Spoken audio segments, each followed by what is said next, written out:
Al Qaeda terror मॉडलर lady boss झारखंडर समा परवीन 30 वर्षीय समा परवीन को बेंगलुरु गिरफ्त करिछि गुजरात एटीएस। समा परवीन को भारत में अलकायदा टेरर मॉडलर मास्टरमाइंड कहुछि।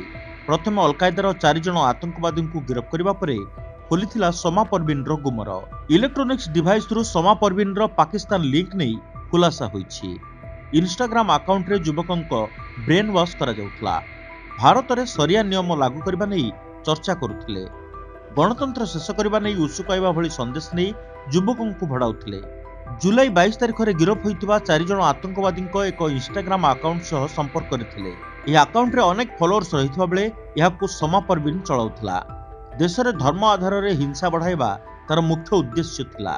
समा पाकिस्तान सह अन्य देशर लोकंक सह मध्य संपर्क करथिला। पूरा भारत में सेमानंकु हाई प्रोफाइल टार्गेट दिया जायतिला।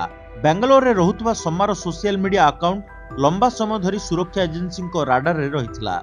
4 आतंकी सह लिंक जना पड़िबा परे ताकू गिरफ्त करा जायछि।